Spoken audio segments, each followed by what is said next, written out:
Video killed the radio star. Video killed the radio star.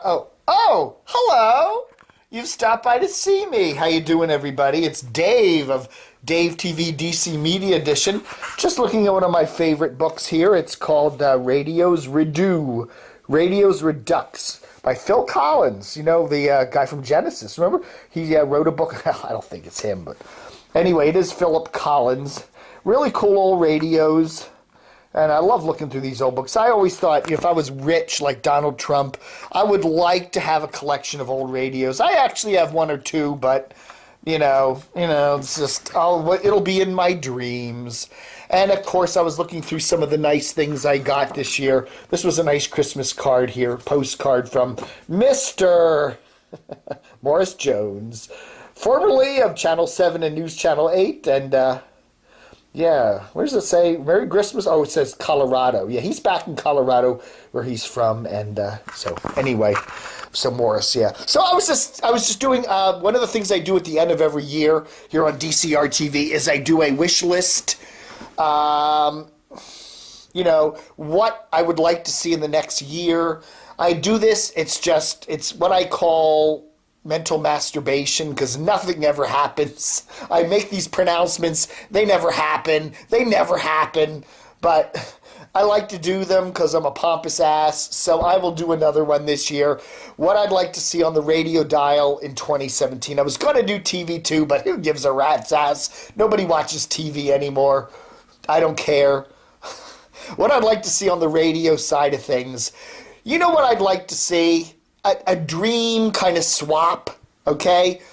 WRQX is a effed up station, 107.3. They just don't know what they're doing.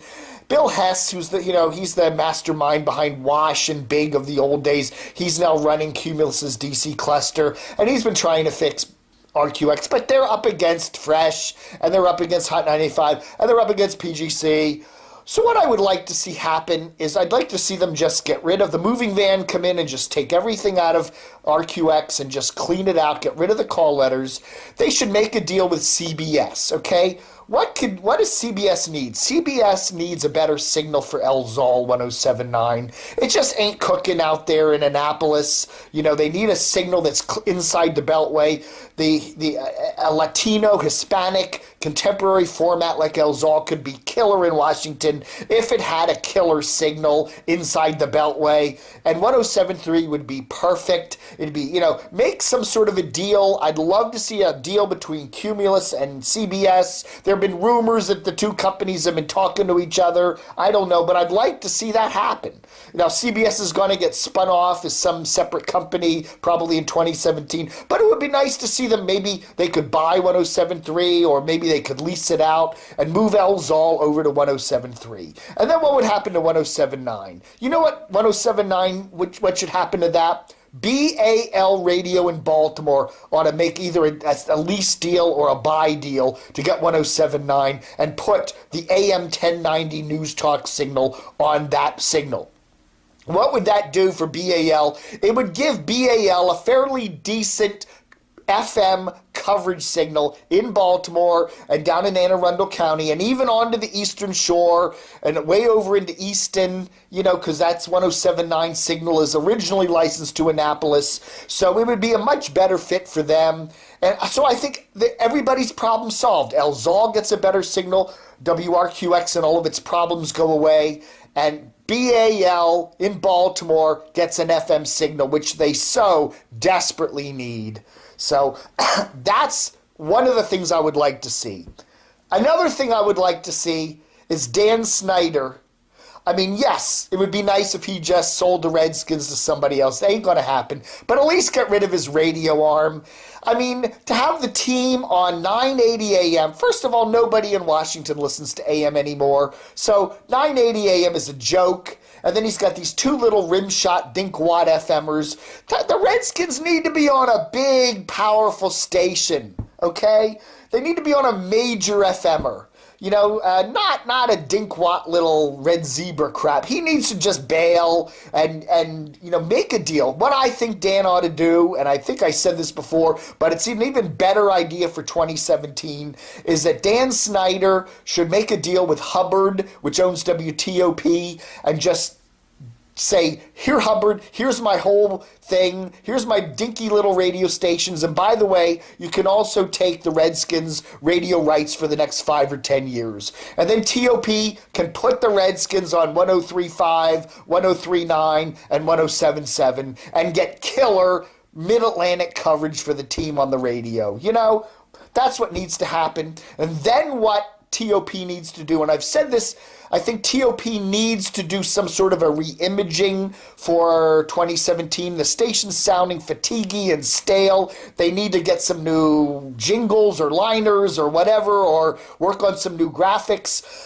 Maybe flip around some of their personalities, make the station a little edgier and more fun. Pardon me.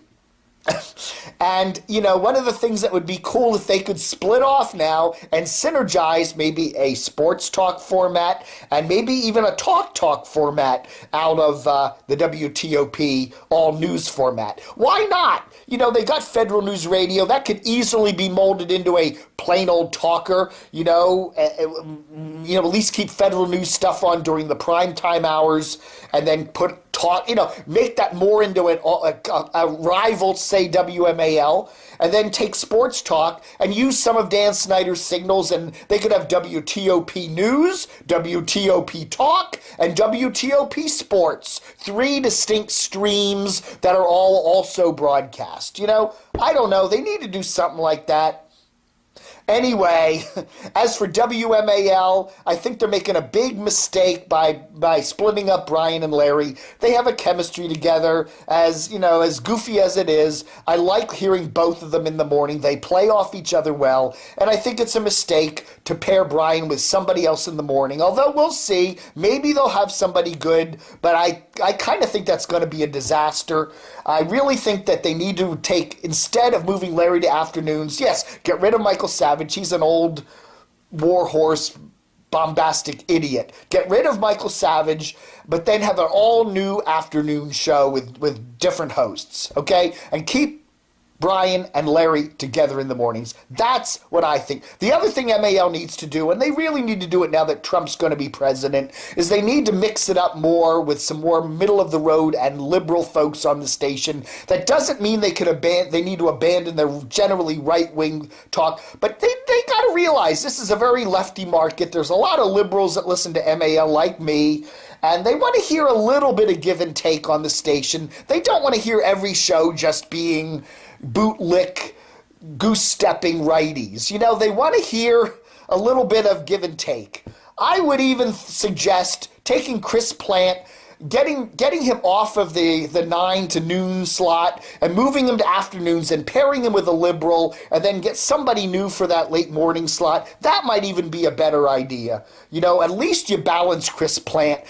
He's just such a numbnuts. He says the same things over and over, and it's boring. He needs to have some liberal or moderate paired with him, and it will give his show more of a dynamic and move it to the afternoons where people are actually, you're going to make some money with it. So, I don't know. That's what I would do.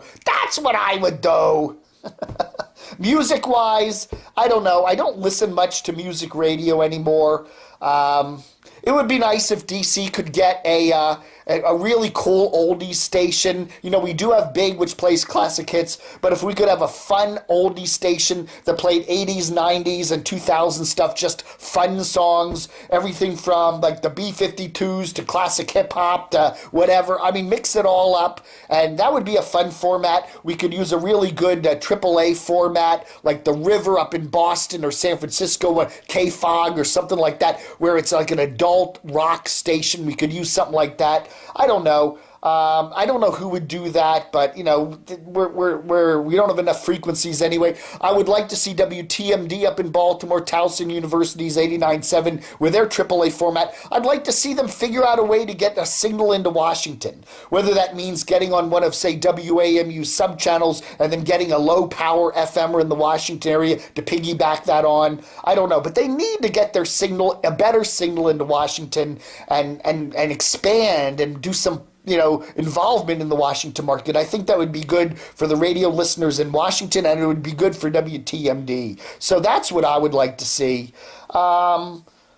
What else? Yeah, that's pretty much what I'd like to see somebody maybe take an XPN out of Philadelphia, which is University of Pennsylvania's AAA, or maybe they could bring that down and put that on one of the sub-channels of one of the stations down here in Washington. I don't know. I'd like to see somebody putting a BBC World Service 24-hour relay on FM. Wouldn't that be cool? One of those little low-power signals like 105.5. Okay, Bluegrass Country goes away. Get over it, Bluegrass fans. There's so much cool music you can't hear on the radio anymore. Join the club and listen online. And then we'll take 105.5 and plug that into the BBC World Service 24/7. That would be cool, because I do like that. You can hear it online, but it'd be nice to hear it, driving around in the car, So that's some of my wish listy things for 2017. Guaranteed none of them will happen.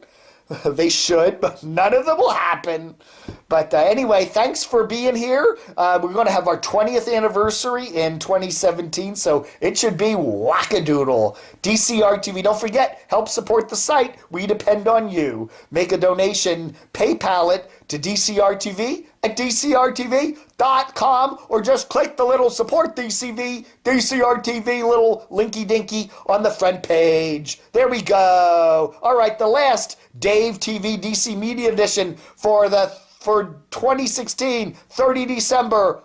Book 'em, Dano.